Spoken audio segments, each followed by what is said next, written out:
Shabbat Shalom.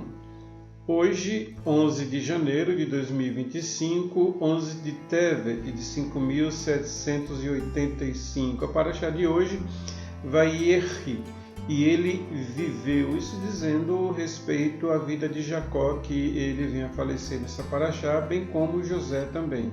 Mas ele viveu. Essa é a paraxá de hoje, Vayirchi.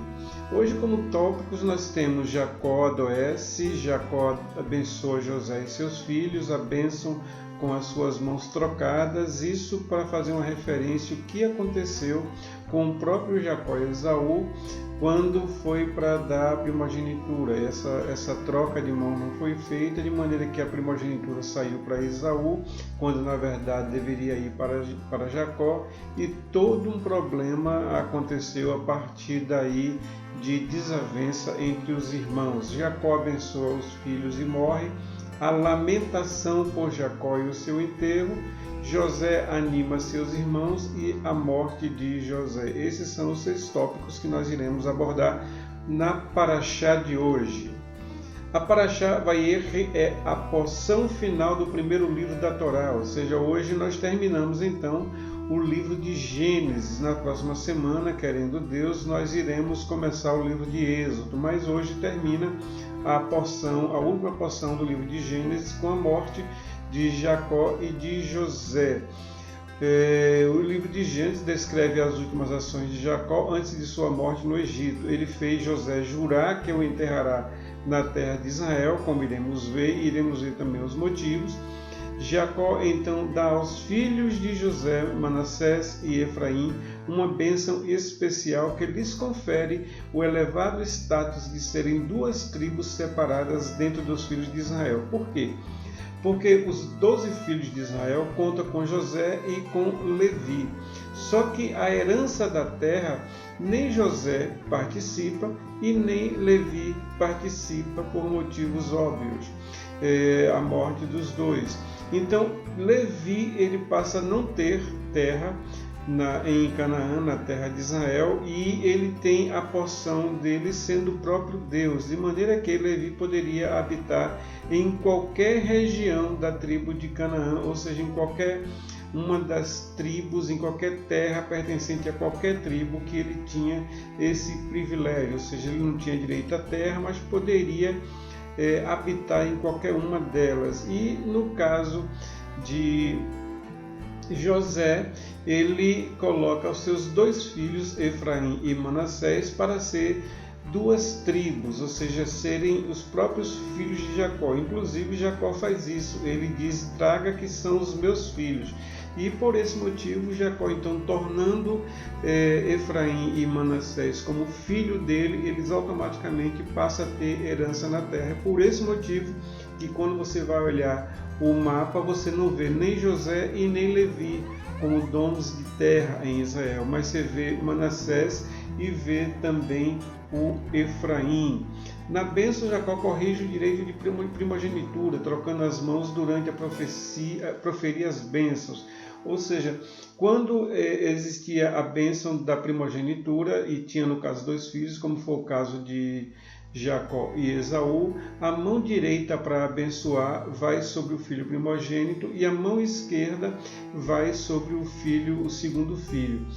Quando aconteceu com Jacó e Esaú, essa bênção não foi feita. Ou seja, precisava ser corrigida, que é um tikkun, corrigir com retificação, se arrepender com retificação, e foi isso que Jacó fez. Ele se arrependeu daquilo que aconteceu com ele, para que não criasse desavença entre os irmãos, no caso aí Efraim e Manassés. Ele faz justamente isso, ele coloca a mão direita sobre o filho mais novo e coloca a mão esquerda sobre o filho mais velho, trocando assim as primogenituras, retificando aquilo que aconteceu com o próprio Jacó. O que podemos tirar dessa lição é que devemos corrigir, é o tikkun. Tikkun é o arrependimento com reparação. Aquilo que aconteceu com Zaqueu. Zaqueu se arrependeu quando conheceu Jesus e disse: se porventura eu defraudei, ou eu roubei, ou eu fiz mal a alguém, eu vou devolver o que eu roubei e vou dar 4 vezes mais àquele que eu defraudei. Então ele não só se arrependeu da vida, porque ele não passou a não praticar mais esse tipo de coisa, que ele era um cobrador de impostos, né? Era a alfândega da época, era a Receita Federal da época, era o delegado fiscal da época. Ele passou a não fazer mais, e não apenas isso, mas todo mundo que ele porventura fez alguma coisa incorreta, ele retificou. Então isso é o verdadeiro tikkun, isso é o verdadeiro arrependimento. É o que devemos fazer quando nos arrependemos. Não só devemos nos arrepender e não fazer mais, mas se porventura fizemos alguma coisa de mal, nesse nível de prejudicar alguém, devemos então fazer esse pedido de perdão, devemos então fazer essa correção, mesmo que seja através de uma doação, mesmo que seja através de oração, mas deve ser retificado. É isso que é feito em Israel com os judeus, e isso que era feito antigamente com os israelitas, né? E o primeiro dia, como nós falamos sempre, nós dividimos a porção da Torá em 7 dias, que já vem na própria Torá a divisão desses dias, de primeiro, segundo, terceiro, quarto, quinto, sexto e sétimo dia, ou seja, domingo, segunda, terça, quarta, quinta, sexta e sábado, e cada dia de cada porção nós fazemos, dessa pequena porção fazemos um estudo. Então a porção do primeiro dia, que foi domingo passado, está em Gênesis capítulo 47, verso 28, até o capítulo 48, verso 2, que diz o seguinte: Jacó viveu na terra do Egito 17 anos, de sorte que os dias de Jacó, os anos da vida, foram 147 anos, ou seja, Jacó, fora do Egito, viveu 130 anos e mais 17 anos no Egito, formando assim 147 anos. Chegando-se, pois, o tempo da morte de Israel, que é Jacó, lembre-se que Jacó, quando vai ao encontro de Esaú, quando sai de Padã Arã, ele encontra no Val de Jaboque com um anjo do Senhor, que nós também na época vimos que esse anjo do Senhor era o anjo de Esaú, que ia para confrontar Jacó. Ele luta contra esse anjo e ganha. E nesse momento o anjo muda o nome dele de Jacó, ou seja, o suplantador, para Israel, aquele que lutou com Deus e venceu, aquele que lutou com o anjo e venceu. Chegando-se, pois, o tempo da morte de Israel, chamou a José, seu filho, e disse-lhe: se agora tem achado graça a teus olhos. Olha que coisa interessante. Jacó, ou seja, Israel, é o pai, e pergunta a José se ele, o pai, tem achado graça aos olhos do filho. O que é que isso quer dizer? Isso quer dizer que o sonho de José, em que o pai se curvaria a ele, está aqui implicitamente colocado. Se eu achei graça aos olhos, aos teus olhos, rogo-te que ponhas a tua mão direita debaixo da minha coxa. Isso é uma referência ao que Abraão manda que Eliezer, o seu servo, faça para ir buscar uma esposa para seu filho Isaque. Era uma forma de juramento. Na coxa, debaixo da coxa, era colocada a mão, como algumas pessoas colocam a mão no coração, como algumas pessoas dão a mão. E naquela época a cultura prezava que fosse colocado a mão daquele que estava jurando debaixo daquele da coxa daquele a quem estava sendo jurado, para que não fizesse nada além daquilo que foi pedido. Ou seja, que Abraão pediu para Eliezer ir a Padã Arã e trazer uma esposa para seu filho Isaque. Não poderia ser ninguém que não fosse da sua tribo, ninguém que não fosse da linhagem de Abraão, precisaria ser da linhagem de Abraão. E Eliezer faz isso, jura, vai lá e traz Rebeca, que é da linhagem de Abraão, tendo em vista que a Raquel, a esposa de Isaque, Rebeca, ela é filha do irmão de Sara, então está dentro da linhagem, dentro da mesma casa. Isso é feito. E aqui José e Jacó fazem a mesma coisa. Por quê? Porque essa tradição foi passada e Jacó queria ter certeza que José não fugiria desse compromisso, desse juramento. E ele coloca a mão debaixo da coxa para jurar as beneficências que mais tarde José teria que fazer. Uma delas é de levar os seus ossos, os ossos de Jacó, para a terra de Canaã, o que mais tarde vamos ver que ele realmente faz.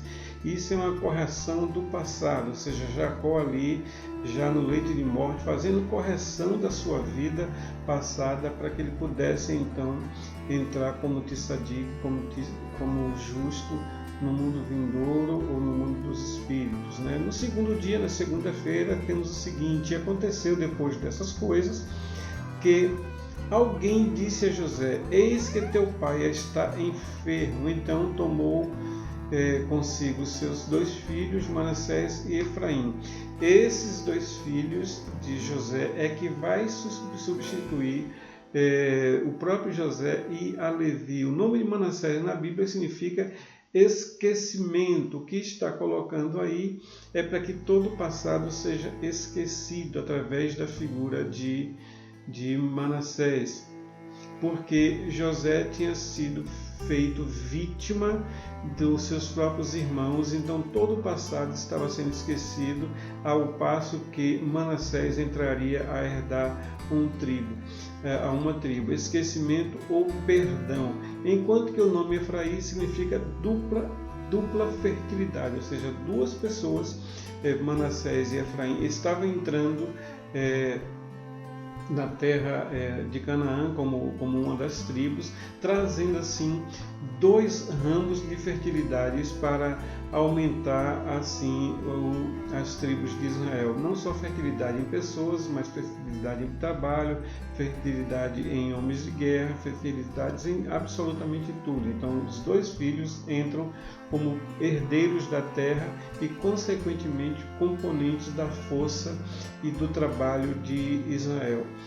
Isso é feito a correção do passado em função do que aconteceu com Jacó e Esaú, conforme dissemos. Ainda no segundo dia, temos Gênesis capítulo 48, verso 5, que diz o seguinte: agora, pois, os teus 2 filhos que te nasceram na terra do Egito, olha que coisa interessante, os 2 filhos de José que nasceram da terra do Egito, passa a ser 2 tribos de Israel, de Canaã. Isso quebra o dilema de que só quem faz parte do corpo é corpo. Não. Basta que seja um decreto, uma determinação, uma orientação de Deus para que isso aconteça. Moisés, por exemplo, casou com uma pessoa que não era da tribo, que não era da descendência de Abraão.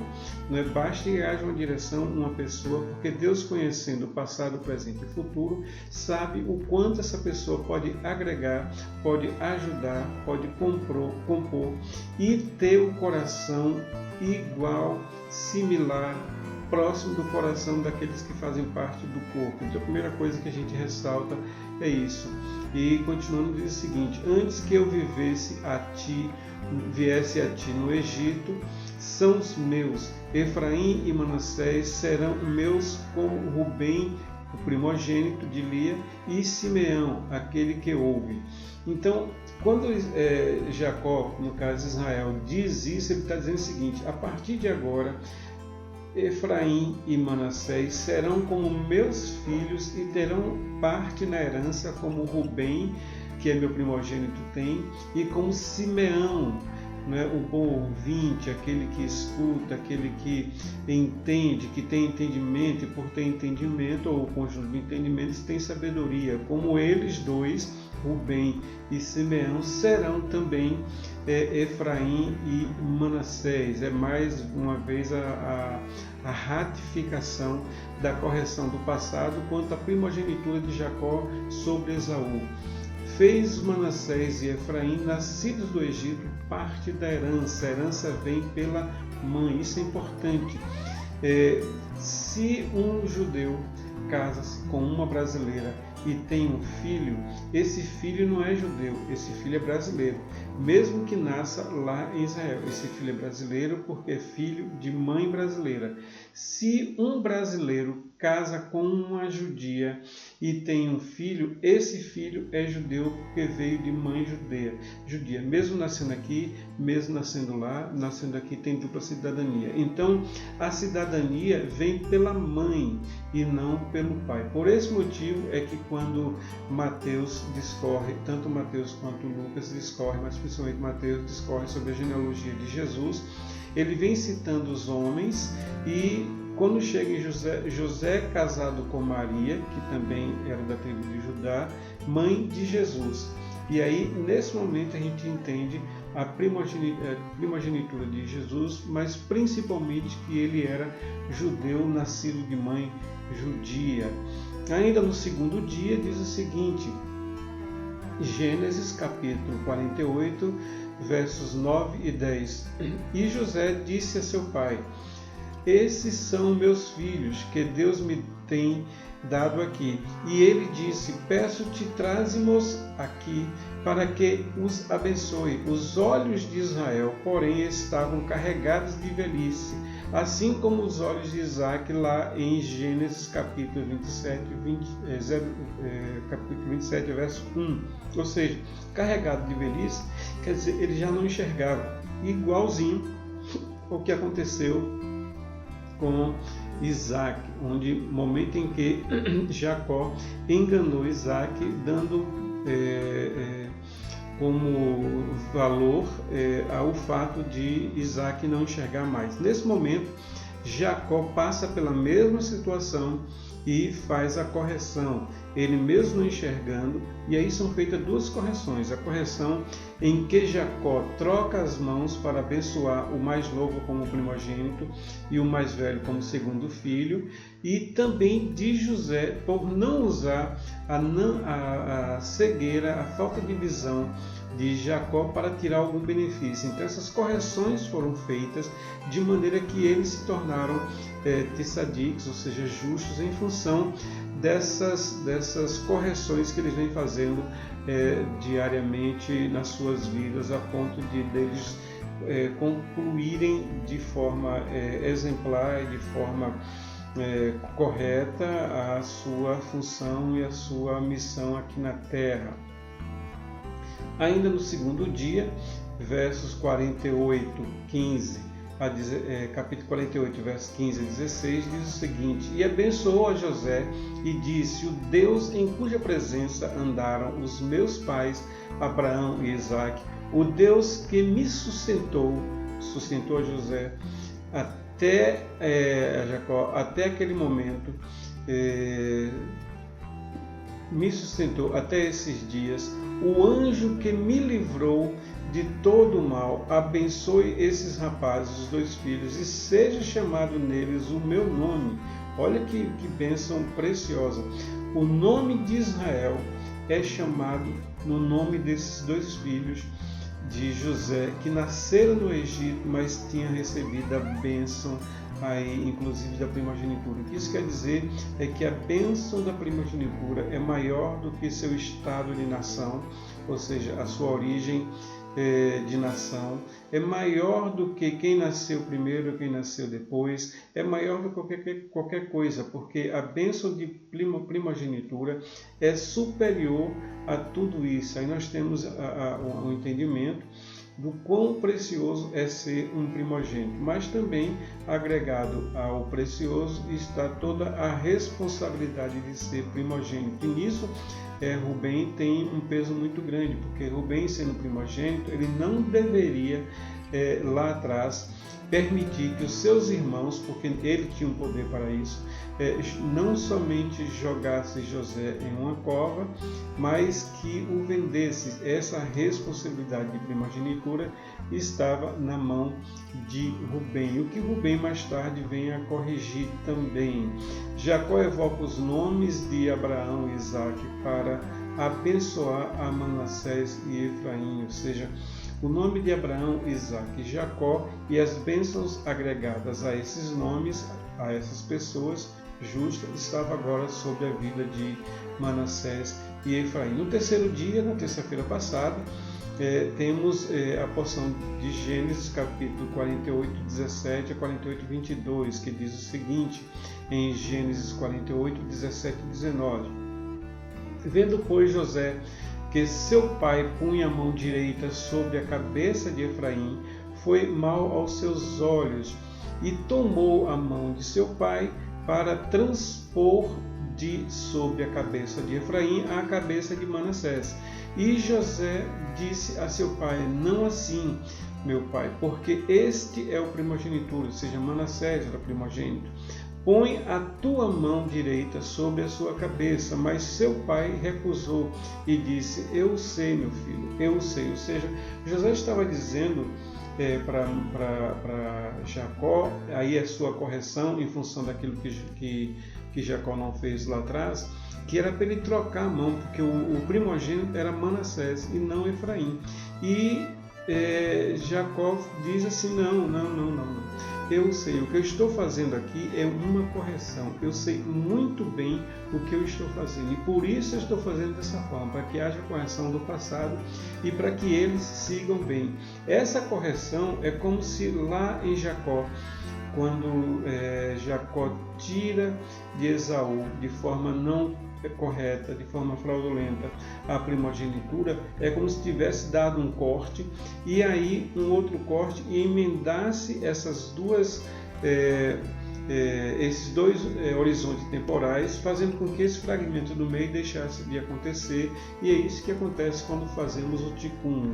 Quando fazemos o tikkun, do momento em que erramos até o momento em que acertamos, esse fragmento de tempo descrito contra nós é tirado e lançado no mar de esquecimento, como o apóstolo Paulo fala, que toda a nossa vida de pecado, antes de conhecermos a Cristo Jesus, é tirado esse fragmento de tempo, onde tem coisas escritas a nosso respeito no livro da nossa vida, para que nós não sejamos julgados pelas coisas que fizemos antes de conhecer a Cristo, e é lançado no mar de esquecimento. E foi isso que Jacó fez. Jacó, quando trocou as mãos, do tempo em que Jacó fez a fraude para receber a primogenitura até esse momento, todo esse tempo foi retirado e corrigido e juntado. É como você pegasse, cortasse um fragmento, tirasse e juntasse os dois fragmentos restantes. Isso é um tikkun e foi isso que Jacó fez. Por isso eu disse: meu filho, eu sei exatamente o que é que eu estou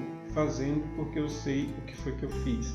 Correção daquilo que existia. No quarto dia, em Gênesis 49, verso 1, diz o seguinte: depois chamou Jacó a seus filhos e disse: ajuntai-vos e anunciar-vos-ei que o que vos há de acontecer nos dias vindouros. Jacó está falando de duas situações aí.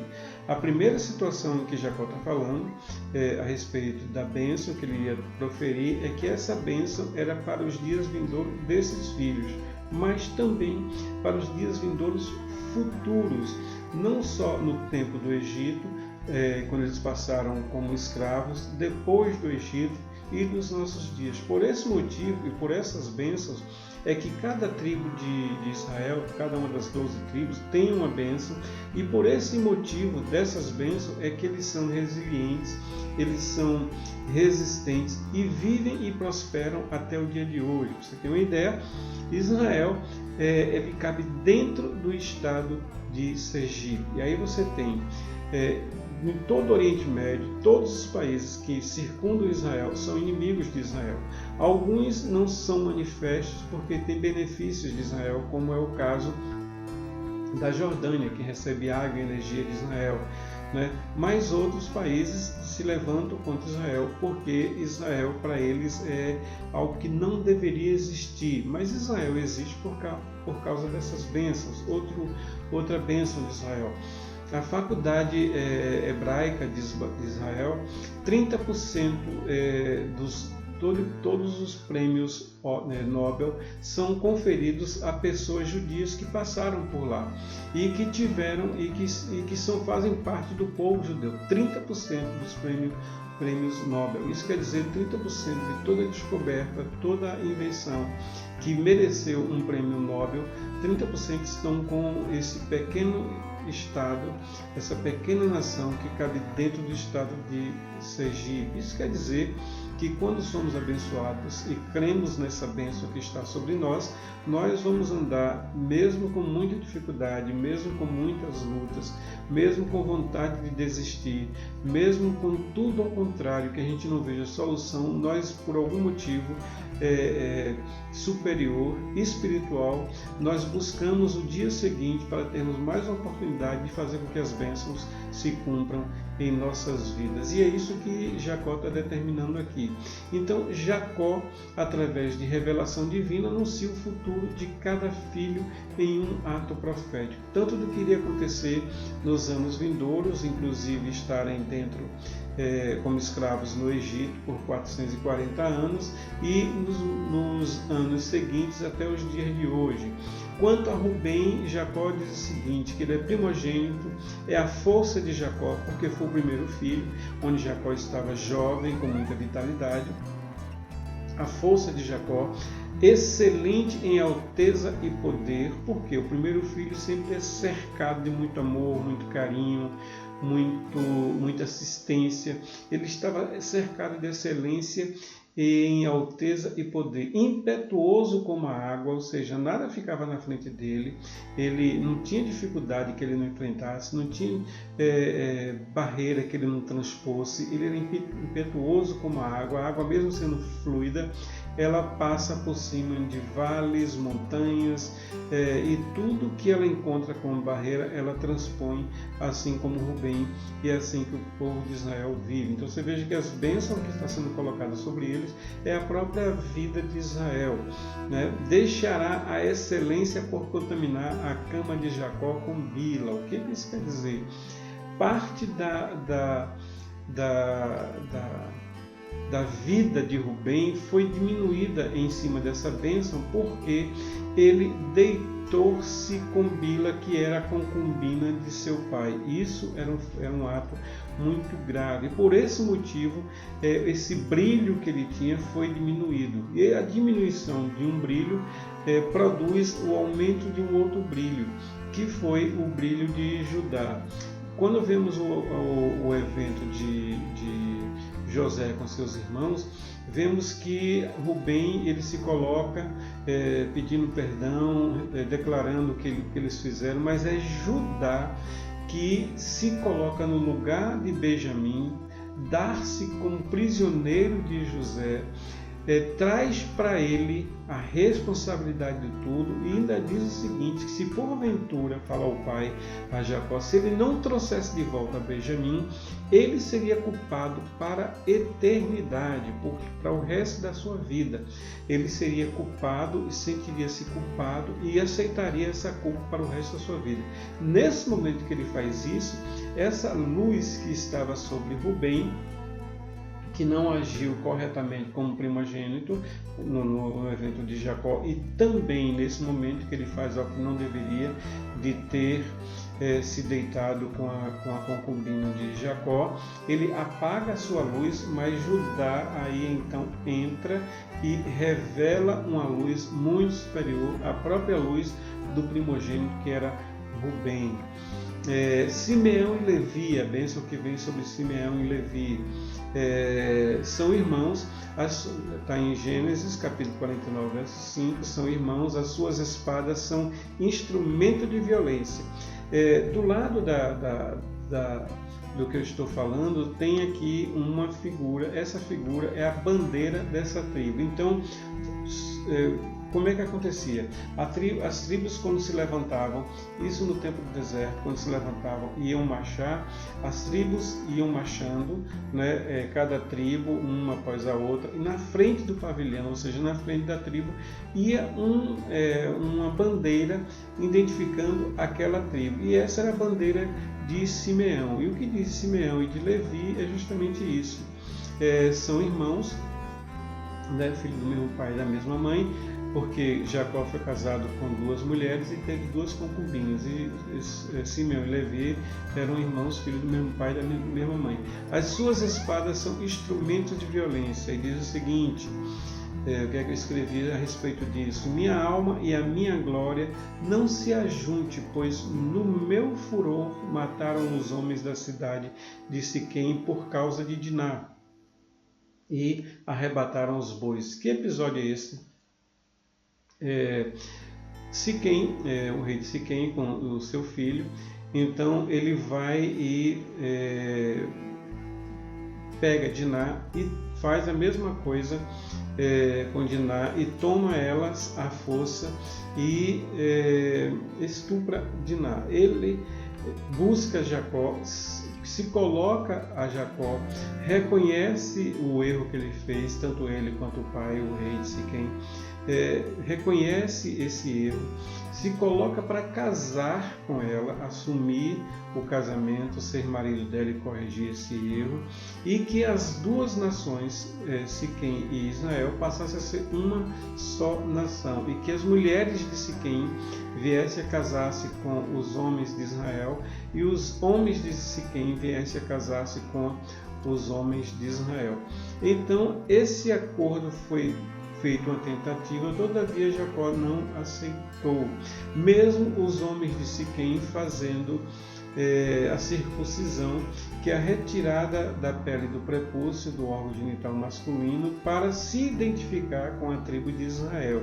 Só que esse acordo feito, então Simeão e Levi adentram a Siquém durante a noite, matam todos os homens de Siquém e ainda tiram de lá os seus bois em função de querer vingar a virgindade de Diná. Isso foi muito mal aos olhos de Jacó. Jacó não gostou disso, porque existia um acordo e eles não tinham direito de fazer isso. Eles fizeram isso sozinhos. Não foi apoiado por nenhum dos irmãos, porque os irmãos não souberam disso. E Jacó recusou o que eles fizeram, repudiou o que eles fizeram. E diz: maldito seja o seu furor, ou seja, a ira de Simeão e de Levi contra o povo de Siquém, pois era forte, e a sua ira, pois era dura demais. Jacó viu que o que eles fizeram excedeu toda possibilidade de compreensão lógica, coerente, natural, de querer vingar, digamos assim, a virgindade da sua irmã. E poderia ser feito como estava sendo proposto, que eles se casassem e que então as duas nações viessem a ser uma. As duas nações não viriam a ser uma, até porque, por conceito, por direção de Deus para a vida do povo de Israel, que eles são uma nação santa e separada, mas a possibilidade de casar-se eu vejo como possível, né, onde Diná se casaria com esse rei de Siquém, com o filho do rei de Siquém. E o que eles fizeram foi de um peso muito grande, foi uma justiça muito pesada, além do limite, porque eles não entenderam que o único que é justo juiz é Deus. Só Deus pode julgar com equidade, considerando tudo aquilo que foi feito sem ter danos para maiores, para absolutamente ninguém. Pois era dura a ira. Eu os dividirei em Jacó, ou seja, em Israel, e os espalharei em Israel. Simeão fica dentro de Judá e Levi fica sem terra. A união deles não é positiva, ou seja, eles se uniram e fizeram algo que era muito pesado, como que eles acharam que era justo, mas foi muito pesado. E por esse motivo, Jacó fez o seguinte: Simeão vai ficar em um local e Levi vai ficar em outro, porque a união deles dois pode produzir esses efeitos desse tipo. O que é que isso nos traz? Isso nos traz que algumas uniões não são importantes que elas aconteçam, porque pode trazer coisas danosas. Nós vemos isso muito no campo da política, onde por interesse um político ou um grupo partidário se une com outro grupo partidário para ter maioria na Câmara e a partir daí definir e aplicar e conceber leis que sejam inclusive danosas para o povo. Nada mais são do que Simeão e Levi, em sua natureza, fazendo parcerias e conchavos políticos ou empresariais ou de qualquer outro tipo em prol do seu próprio benefício, da sua própria forma de ver o mundo, em prejuízo de outrem qualquer. Aí temos aqui no quarto dia a bênção sobre a tribo de Judá. Judá, a ti louvarão os teus irmãos, a tua mão será sobre o pescoço de teus inimigos, os seus filhos, os filhos de teu pai, a ti se inclinarão. Olha como já mudou de José para Judá. Por que mudou de José para Judá? Por causa da correção que Judá fez diante de José. Então, aquilo de natureza que José tinha passou agora para Judá. Judá é um leãozinho da presa subsiste. Filho meu, encurva-se e deita-se como um leão, e como um leão velho, quem o despertará? Ou seja, ninguém tem coragem de o leão estar dormindo e ir lá e despertar o leão. Alguma coisa muito ruim vai acontecer. E é isso que Jacó está dizendo. Não desperte a ira que está em Judá, porque apesar dele ter apesar dele ter sido corrigido, apesar do nome dele significar louvor, significar adoração, ele, quando inquirido, ele pode ser ou se manifestar como uma fera contra qualquer um que o faça, né? E a ponto, essa correção foi tal na vida de Judá e essa bênção foi tal na vida de Judá, que quando no deserto o acampamento se levantava tribo após tribo, e na frente de cada tribo um estandarte, uma bandeira, a primeira tribo que saía à frente era a tribo de Judá.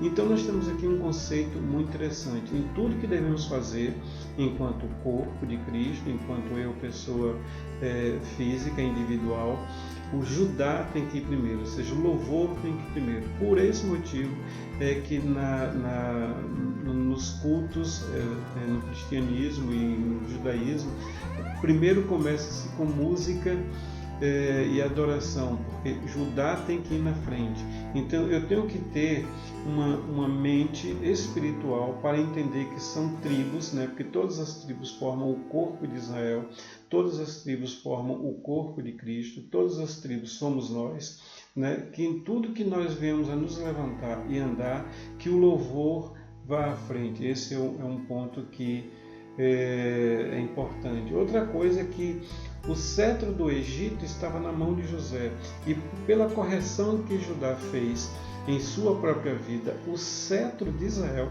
vai para a mão de Judá. O cetro e o legislador estará sempre com Judá, até que venha Siló e os juntos como nação, ou seja, até que aconteça a era messiânica. Por esse motivo é que sempre que falamos da religião de Israel, falamos do judaísmo ou dos judeus. Sempre que falamos de Israel, falamos dos judeus, porque eles estão à frente de todas as demais tribos. Lá nós temos a tribo de Levi, a tribo de Simeão, a tribo de Isacar. Todas as tribos estão hoje lá representadas. Inclusive no ano 2020, se não me engano,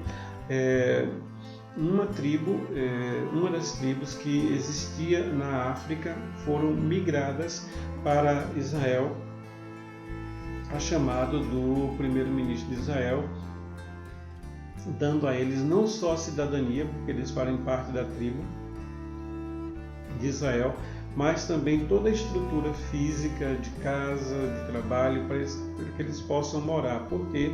Porque Judá, que são os judeus, vai congregar todas as tribos ali. Isso já vem acontecendo desde 1948, após a Segunda Guerra Mundial, onde e quando Israel passa a ser um Estado judeu dentre todas as nações do mundo, reconhecida pela ONU. A partir daquele momento, os judeus que foram dispersos para todo o mundo, desde a década de 60, da grande diáspora, eles começam a voltar para Israel, começam a voltar para Jerusalém e reconstruir a nação conforme está aqui escrito da bênção sobre a vida de Judá. O cetro e o legislador irá estar sempre com Judá, até que ele junte toda a nação. E essa juntada de pessoas em toda a nação acontecerá de fato e de verdade na era messiânica. Eles estão se juntando, mas haverá um momento onde a Bíblia fala que uma pessoa querendo assumir o lugar de Cristo, que os cristãos chamam de anticristo, irá ter domínio sobre Israel, e Jesus então voltará e fará justiça na terra, tirando esse corpo estranho, esse anticristo do poder, e instalando a verdadeira paz por 1000 anos e se colocando como rei de Israel, porque ele é o leão da tribo de Judá. Ainda no quarto dia, o jumentinho de Judá, isso dá continuidade à bênção sobre Judá, o jumentinho de Judá estará amarrado à vide, e seu filho da sua jumenta à cepa, ou seja, ao tronco mais excelente. Ele lavará a sua roupa no vinho e a sua capa em sangue.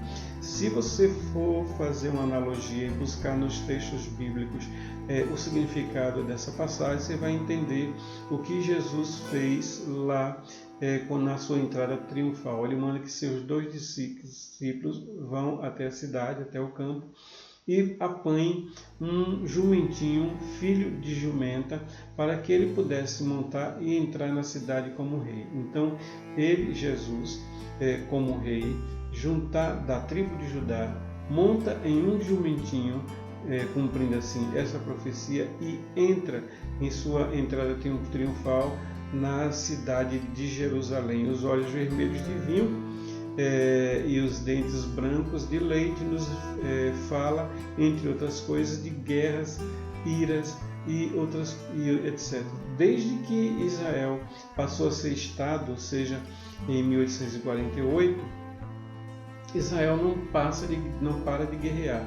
Assim que foi definido o Estado de Israel, e que os judeus tiveram pela ONU uma cadeira como nação e o Estado declarado para eles no dia seguinte já teve uma guerra onde eles tiveram que enfrentar e foram vitoriosos, onde os árabes invadiram Jerusalém, Israel, para destruir e tomar assim o governo, que são 2 formas de se ter um território. É através da ONU, identificar e reconhecer, por isso busca-se muito identificar e reconhecer o território palestino, ou a Palestina como nação, que não é nação, é um território. Esse território palestino está dentro do Estado de Israel. E outra forma é através de guerra, e foi isso que os árabes tentaram fazer. Tentaram invadir Israel e tomar. Só que Israel é uma nação recém-iniciada, né? Sem um exército organizado. O exército funcionava em uma sala de escritório comum, que estava se começando, e apenas com 6 aviões de segunda ou terceira mão, sabe-se lá, conseguiram vencer essa guerra contra os árabes, porque existia uma bênção a respeito dele, dada por Jacó, ou seja, Israel, lá atrás, a um dos seus filhos, que ele iria guerrear, iria ser homem de guerra, né? Nos fala outra coisa de guerra. Se olharmos para a história de Israel, vemos exatamente isso. Nós temos o seguinte, uma guerra judaico-romana, né? Então, na época de Cristo, não era só os judeus que existiam lá, que moravam lá, eram todas as tribos, mas apenas os judeus se levantaram contra os romanos para expulsá-los da terra, isso em 66 a 70, que foi a guerra, e em 70 a destruição do templo de Jerusalém, onde teve a diáspora, os judeus e outros israelitas foram colocados para fora de Jerusalém. Outra guerra messiânica em judaico-romano, em 115 a 117 DC, e uma terceira guerra judaico-romana em 132, aí você tem o levante de Bar Kokhba, entre 132 e 136. Então, desde o início que Israel tem essa situação de guerra, esse status de guerra, esse flex, essa bandeirinha de guerra, em seu corpo. Isso porque eles querem de forma nenhuma. Se você pegar a história, você vê que Israel, de 1948 para cá, eles não invadem nenhum país, eles se defendem e contra-atacam. Tanto é que a maior arma de Israel, a mais poderosa arma de Israel hoje, é uma arma de defesa. Apesar de Israel ser uma grande potência, uma das maiores potências mundiais, eles não acordam de assim, vou atacar. Não, eles vão ou contra-atacar ou se defender. Os ataques que Israel fez nesses últimos dois anos, nesse último ano, tem a ver com o que aconteceu quando o Hamas, saindo da Palestina, ali na faixa de Gaza, entraram em Israel e em um kibbutz, que é uma comunidade, é como se fosse uma vila, né, de trabalhadores que não têm salário, eles vivem ali, trabalham ali, e eles plantam, eles colhem, eles vendem, eles dormem, eles usufruem, vivem a partir daquela comunidade pacífica. Eles não têm arma, não têm nada, invadiram lá, destruíram o kibbutz, sequestraram homens, mulheres e crianças, assassinaram homens e mulheres e crianças, inclusive idosos, mulheres grávidas. Eles tiraram o filho da mulher grávida ainda no ventre da mãe e assassinaram esse filho, de tamanha perversidade. Então, Israel se levantou contra o Hamas por causa disso. Se Hamas não tivesse feito isso, ele não se levantaria contra isso. Então, Israel, o que ele faz durante todo o tempo é se defender. E isso está associado à bênção que Jacó, no caso Israel, deu sobre seus filhos e principalmente aqui sobre Judá. Né? Zebulon habitará no porto dos mares e será como porto dos navios, e o seu trono e o seu termo será para Sidom. Zebulon ficou rico no comércio com outros países. O que Jacó determina sobre Zebulon é uma tribo comercial, uma tribo de comerciantes que iriam negociar, vender, comprar e ficariam ricos com essa atividade. Isso foi uma profecia de Israel sobre a vida de seu filho Zebulon, que ele seria um grande comerciante e reconhecido como tal. O quarto, Issacar, é um jumento de fortes ossos deitado entre dois fardos, ou seja, é um jumento deitado sobre entre as ovelhas, né? A tribo de Issacar recebeu uma das regiões mais férteis de Israel, incluindo a planície de Esdrelon. Com a bênção de Moisés, Issacar se move sobre o espírito profético entre as nações. É tido que os profetas eles vêm de Issacar, ou grande parte deles, uma boa parte deles fazem parte da tribo de Issacar, porque isso está sobre a vida de Issacar. Issacar se move sobre o espírito profético entre as tribos.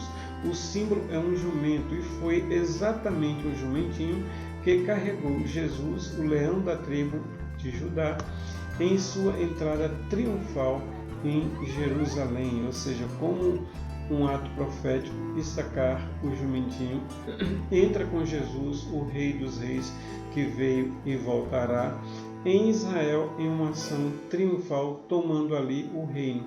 O reino foi tomado ali, mas ainda não é de Deus. Por isso, quando oramos da seguinte forma: venha a nós o teu reino.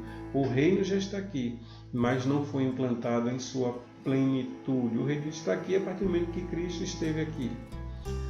Ainda no quarto dia, temos Dan, que está em Gênesis 49, verso 16 a 18, que diz o seguinte: Dan julgará o seu povo como uma das tribos de Israel.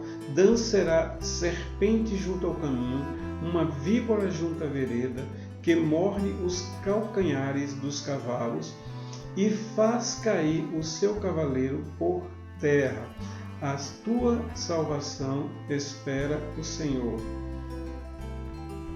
E aqui nós temos algo interessante que, baseado nesse versículo, alguns escatologistas teólogos que trabalham com a vertente ou a especialização da escatologia entendem que Dan ou de Dan venha o anticristo, porque ele está associado a uma serpente, a uma víbora que morde o calcanhar. E essas três figuras nós vemos lá no livro de Gênesis, quando Satanás, na forma de uma serpente, traz o pecado do mundo, e Deus então joga sobre ele o seguinte, que ele ferirá o calcanhar do filho, o varão, e o filho varão esmagará a sua cabeça. Então, alguns entendem que o entrelaçamento desses dois textos bíblicos dá a Adão a perspectiva ou a possibilidade dele vir o anticristo. Todavia, esse texto aqui foi falado de o que Dan faria com os seus inimigos, não necessariamente faria com os da tribo. Devido a essa referência, essa serpente, essa víbora, então, é associado a que de Dan sairia o anticristo. Mas isso é uma possibilidade muito remota, né? E Dan não fará isso, nunca fez isso, porque isso aí é contra os inimigos. E nós vemos a questão do anticristo vindo de uma outra possibilidade, de outra vertente, mas isso fica para um outro bate-papo, para um outro vídeo. Quanto a Gade, capítulo 49 a 19, é o seguinte: quanto a Gade, uma tropa o acometerá, mas ele a cometerá por fim. O que isso quer dizer? Que uma tropa, ou seja, uma nação, uma outra tribo, não de Israel, mas externa, iria sobre Gade e faria de Gade guerra e venceria. Mas Gade se levantaria e faria dessa nação também uma guerra, faria dessa nação uma guerra e ele venceria. A tribo de Gade era cruel e dada à guerra, e seus rostos eram como o rosto de leões, e ligeiro como corça sobre os montes. No quinto dia, Gênesis 49, verso 20, seguinte: de Asser o seu pão será gordo, e ele dará delícias reais. De Asser o seu pão será gordo. O nome Asser significa feliz ou abençoado. Jacó coloca sobre Asser uma bênção da prosperidade, do alimento, do mantimento e da divisão dessas riquezas de comida, de alimento, de pão para as outras tribos. Então essa bênção está sobre a vida de Asser, uma vida abençoada com abundância de alimentos.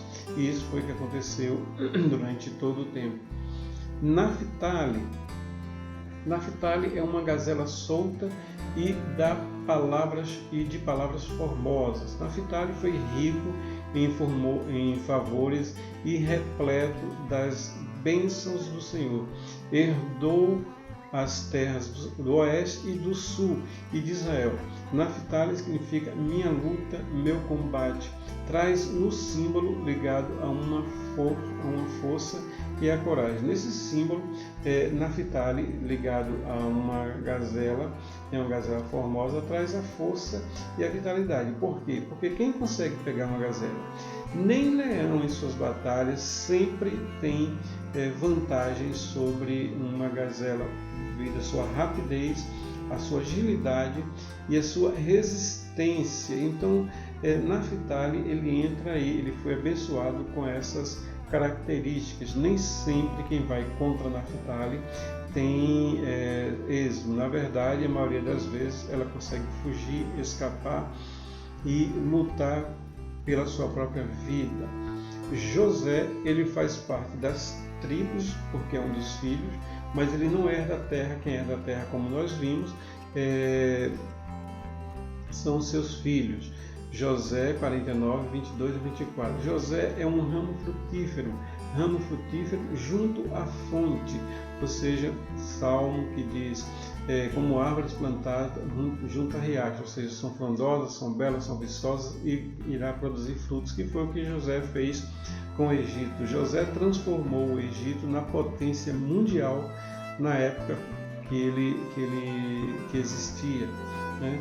Seus ramos correm sobre o muro, ou seja, é tão grande, tão viçoso, que a árvore que é encostada ao muro cresce a tal ponto que os seus ramos e os seus frutos vai para o muro ou para o quintal, o terreno do outrem, dado o quão elevado foi a vida de José, porque ele alimentou não só os egípcios, mas quem estava além do muro dos egípcios, inclusive Canaã também foi alimentado. Os seus flecheiros lhe deram amargura e os flecharam e odiaram e o odiaram. Aí falando de seus irmãos. O seu arco, porém, susteve-se no forte, e os braços de suas mãos foram fortalecidos pelas mãos do valente de Jacó, de onde o pastor e a pedra de Israel, falando a respeito de José. E foi isso que aconteceu com José.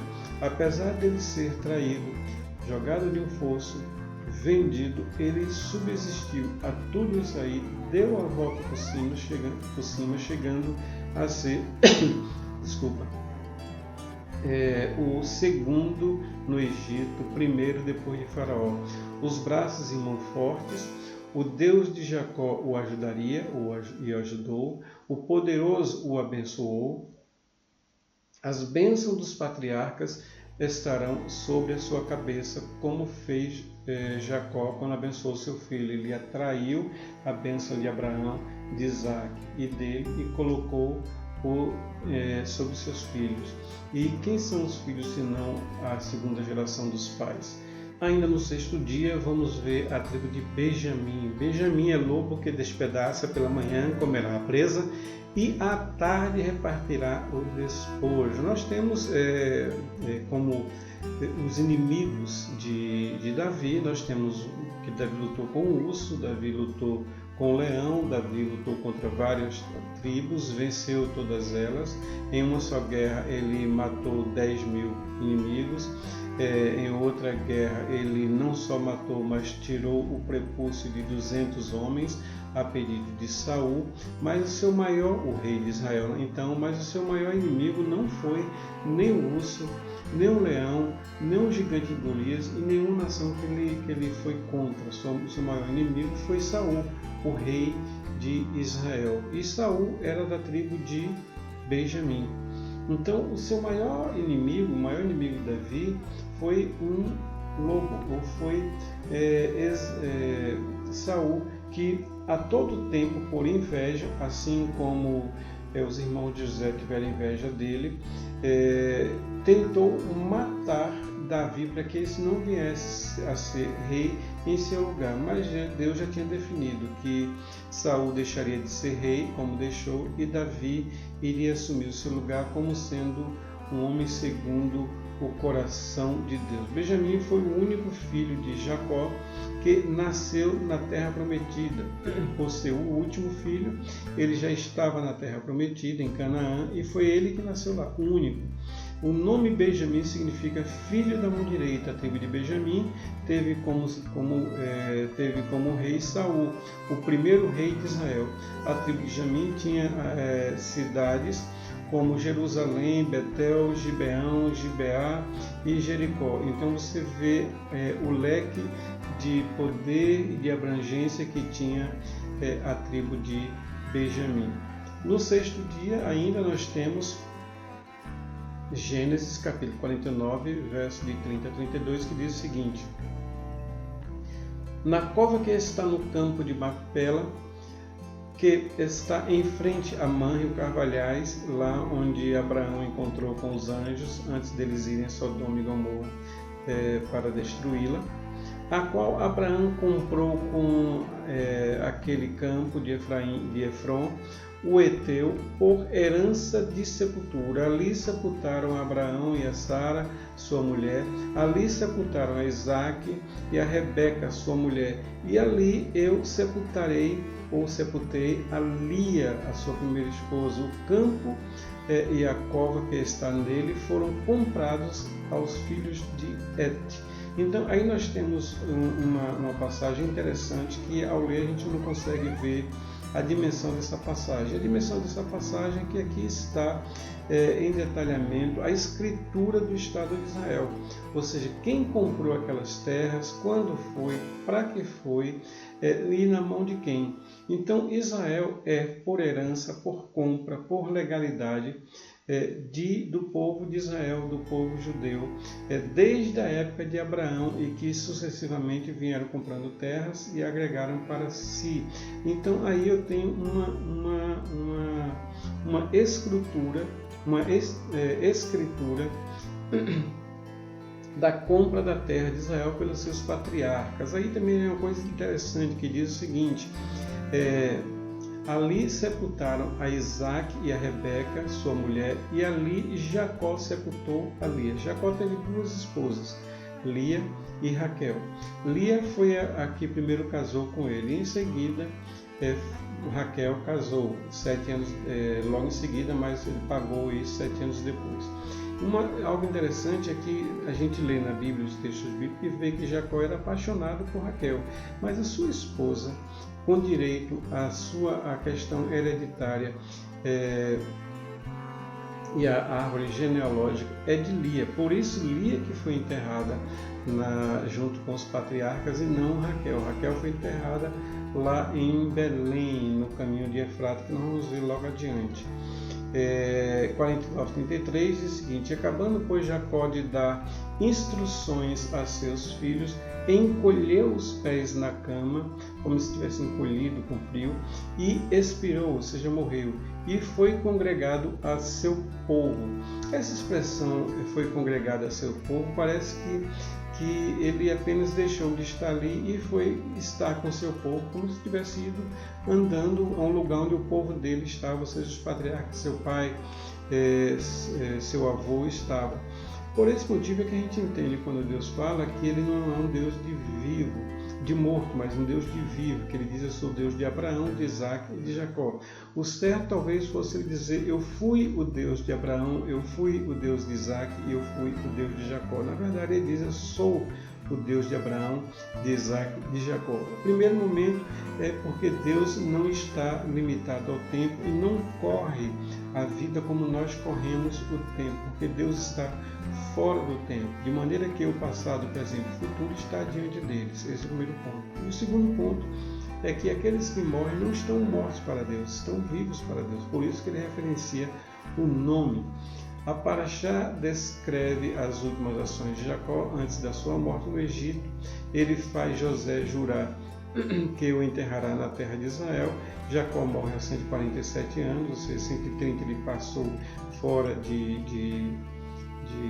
Egito e 17 anos no Egito, e é levado pelos filhos, acompanhado por um grande séquito, ou seja, um grande cortejo da realeza egípcia.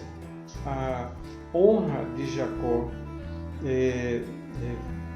propiciada pela vida de José chegou a ponto de, na morte de Jacó, que viveu ali 17 anos, fez com que a realeza egípcia fossem ao enterro e acompanhasse o velório e o sepultamento de Jacó. Ainda no sexto dia, Gênesis 49:33 diz o seguinte: acabando, pois, Jacó de dar instruções a seus filhos, encolheu seus pés na cama e expirou e foi carregado ao seu povo. Jacó é levado em cortejo por seus filhos e pela realeza egípcia para a terra de Israel, ou seja, Canaã, onde foi enterrado em Maarat ha-Macpela, ou simplesmente lá em Macpela, onde já se encontrava sua esposa Léa. Ele se juntou a Léa, Isaac e Rebeca, e Abraão e Sarai, ou Sara, que foi o seu nome após a mudança que o Senhor fez na vida dela para que ela viesse a ser a mãe de inúmeras nações, de um povo muitíssimo inumerável. E eles foram enterrados aí onde está essa capela, aqui que é a capela de Macpela, que fica em Hebrom, cidade da Terra Santa, em que há alguns milênios venera-se a Gruta dos Patriarcas. Então aqui está os restos mortais, os ossos, a sepultura dos 3 patriarcas e suas esposas. E aqui no caminho de Efrata, que é em Belém, está a sepultura de Raquel.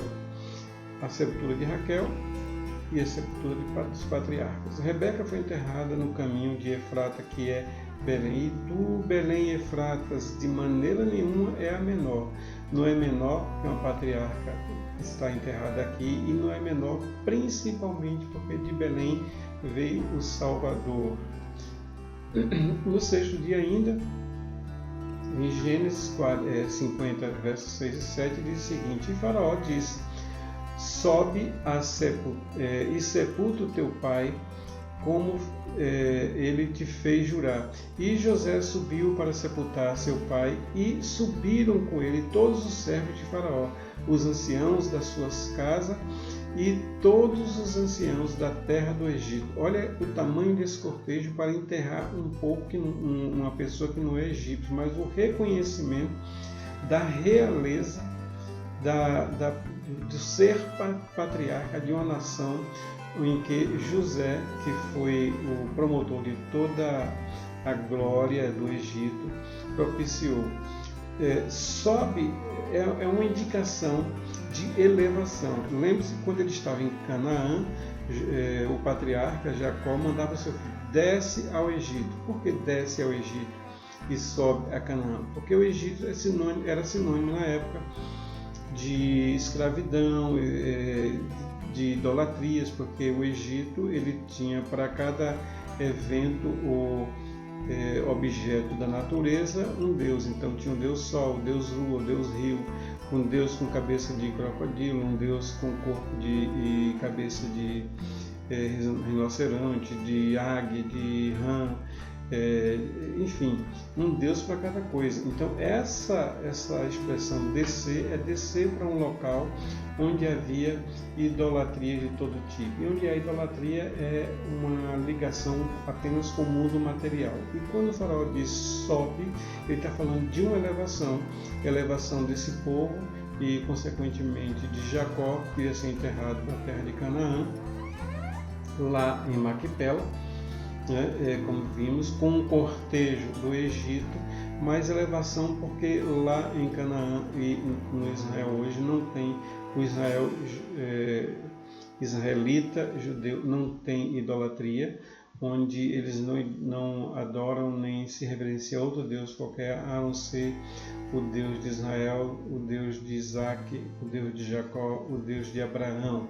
Então essa subida quer dizer uma ascensão.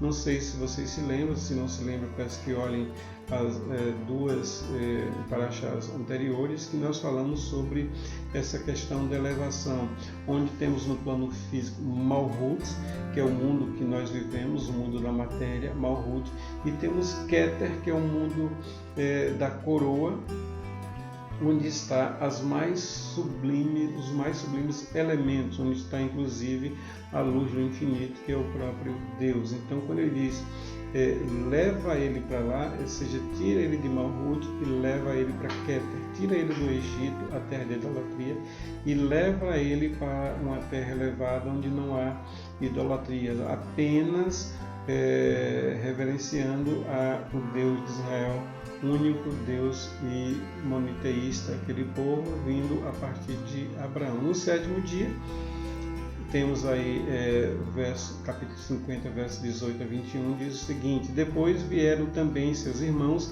e prostraram-se diante dele e disseram, diante de quem? De José: eis-o aqui por teus servos. E José disse: não temais, porventura estou eu no lugar de Deus? Nesse momento José então traz de novo a referência de quem é que governa a vida dele, de José, e a quem todos devem temer: Deus. José em nenhum momento de sua vida disse que as coisas que ele fazia era fruto da sabedoria dele, do entendimento dele, da força dele, mas sempre de Deus. Inclusive quando ele é apresentado a Faraó, e Faraó pergunta para ele se ele decifra a sonho, ele disse assim: não, eu não decifro. Às vezes o Senhor me faz conhecer o seu significado. O Deus me faz conhecer, o meu Deus me faz conhecer o seu significado. Então, do início até o fim, depois que ele é vendido, que ele se lembre que antes ele ficava exultando-se, né, e exaltando-se em função da capa que ele possuía. Quando ele vai à prisão, ao poço, né, ele então começa a repensar essas coisas, estabelece em Deus o seu único porto seguro, a sua única rocha, o seu único apoio. E a partir daquele momento, até aí, já como segundo do Egito, primeiro e depois de Faraó, ele sempre exalta a Deus como Ele é Deus e somente a Ele vocês devem temer. E ele continua dizendo: agora, pois, não temais, eu vos sustentarei a vós e a vossos filhos. Assim os consolou e falou segundo o coração deles. Uma das coisas que um dirigente, um líder como José, um líder em qualquer local que ele esteja, quer seja em uma empresa, quer seja em um grupo social, na igreja, na política, a coisa mais importante que um líder deve fazer é primeiro reconhecer que ele só é alguma coisa por causa de Deus e Deus é que faz e não ele. E a segunda coisa é isso aí, e consolou. Se o líder não consola, está o tempo todo trazendo informações negativas, de coerção, trazendo informações que coloquem a vida, o mercado, a sociedade em crise, esse não é um líder. O líder tem que ter essas duas coisas segundo a Torá. Primeiro, Deus acima de todas as coisas.